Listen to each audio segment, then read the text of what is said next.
How does a modern commercial airliner with 239 people on board vanish without a trace? In an age of advanced satellite tracking and global communication, how could Malaysia Airlines Flight MH370 disappear off the radar?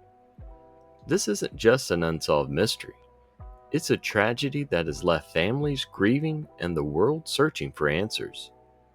What really happened that night? And could we ever find out the truth?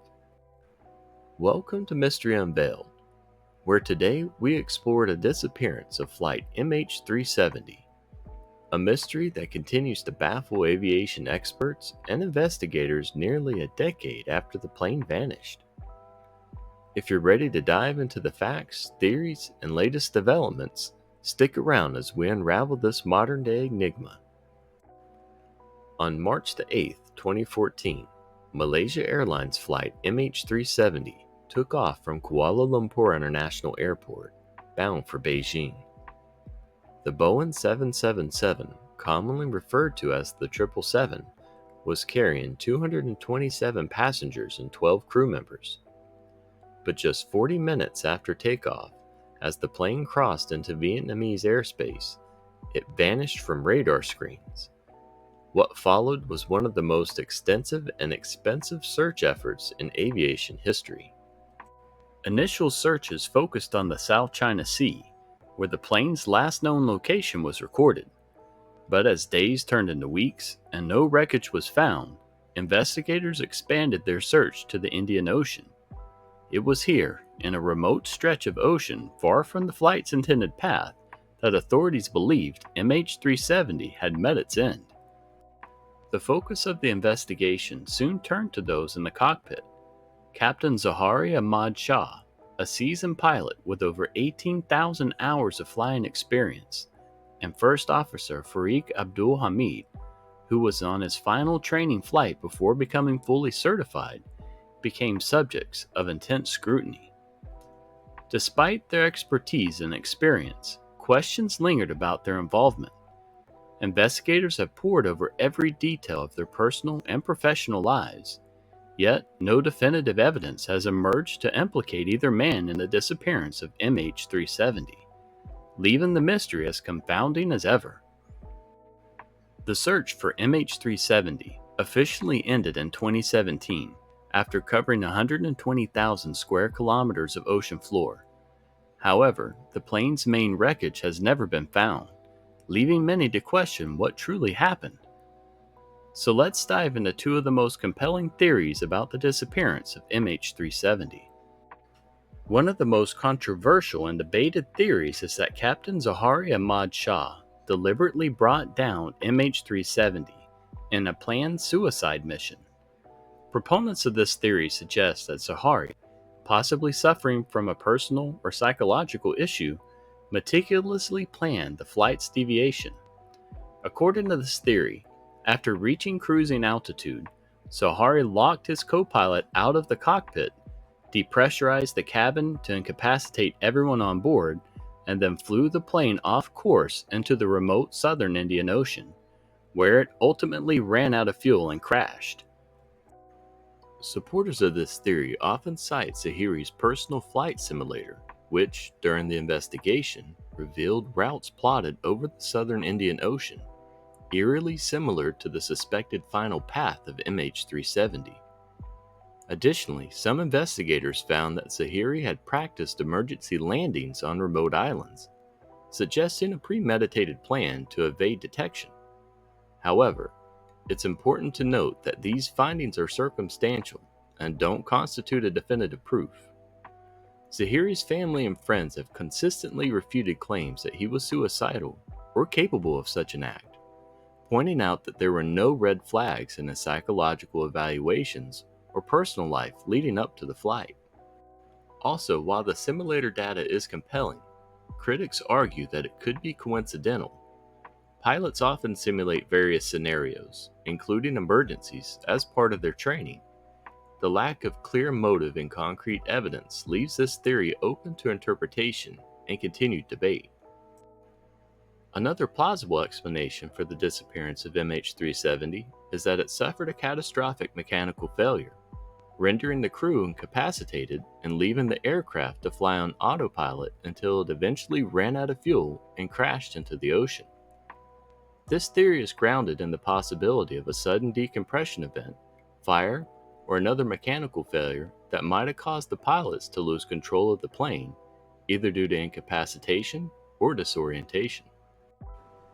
Even in today's highly advanced aviation industry, planes can still experience major malfunctions. One recent example is the plane crash in Brazil that shocked the world. In this tragic incident, a small passenger plane suddenly fell out of the sky without warning. Initial investigations suggest a catastrophic failure that may have been mechanical in nature. This recent incident in Brazil serves as a haunting reminder that even modern aircraft are not immune to sudden failures, making it plausible that something similar could have happened to MH370.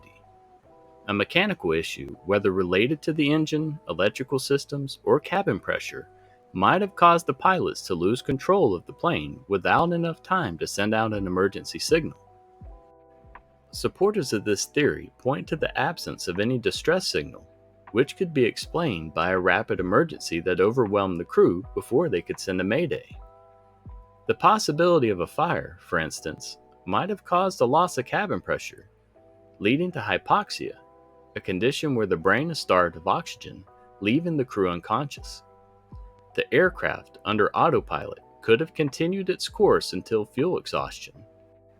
This theory aligns with the discovery of debris, including parts of the wing and flaperon, on beaches in the western Indian Ocean, consistent with the ocean currents from the suspected crash site. However, the lack of substantial wreckage and the failure to locate the plane's black box, despite extensive search efforts, continue to challenge this theory. While it explains the technical possibilities, the specific sequence of events leading to such a catastrophic failure remains speculative without more concrete evidence.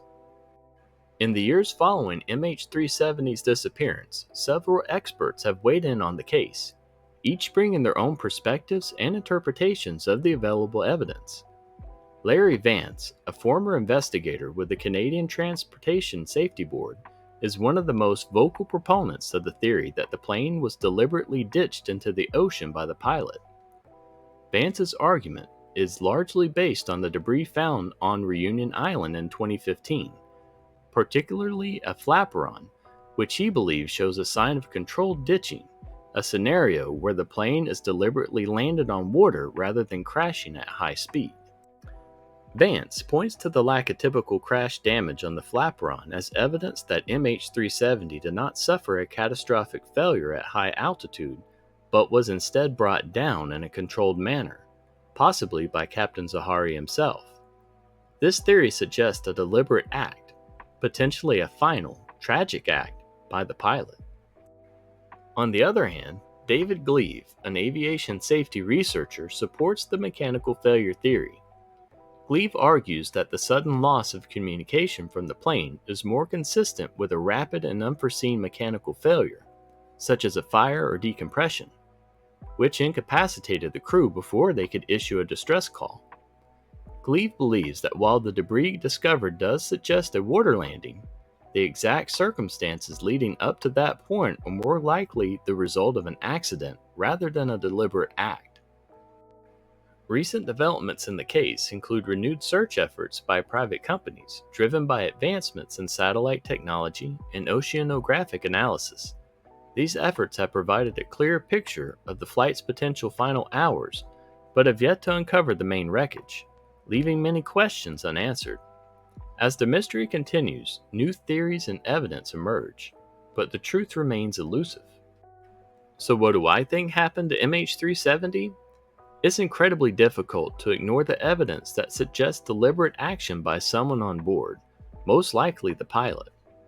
The fact that the plane deviated from its course, flew for hours without any communication, and ended up in one of the most remote areas on the planet points strongly towards a premeditated act. The pilot suicide theory, while deeply unsettling, explains many of the odd and perplexing aspects of this case. Ultimately, the disappearance of MH370 remains one of the most confounding mysteries in aviation history. While we may never have all the answers, the ongoing investigation and search efforts continue to bring us closer to the truth. For those of you who want to dive deeper into the mystery, I highly recommend reading the book, The Disappearing Act: The Impossible Case of MH370 by Florence Desjanji. This book offers a thorough investigation into the disappearance, challenging official narratives, and exploring lesser-known details. I've included a link in the description where you can grab your copy today. By using this link, you'll also be supporting the channel. So go ahead and grab your copy today and let me know what you thought. The disappearance of MH370 remains one of the greatest mysteries of modern aviation. While we've explored theories ranging from deliberate action to mechanical failure, the truth is we may never know what really happened on that fateful night.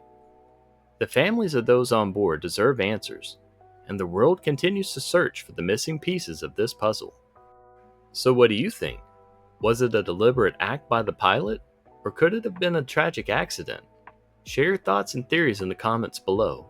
I'd love to hear what you thought. If you found this video intriguing and want to explore more mysteries, don't forget to like, share, and subscribe to Mystery Unveiled. Your support helps us continue to bring you in-depth investigations into the world's greatest unsolved mysteries. Thanks for watching. We'll see you in the next video.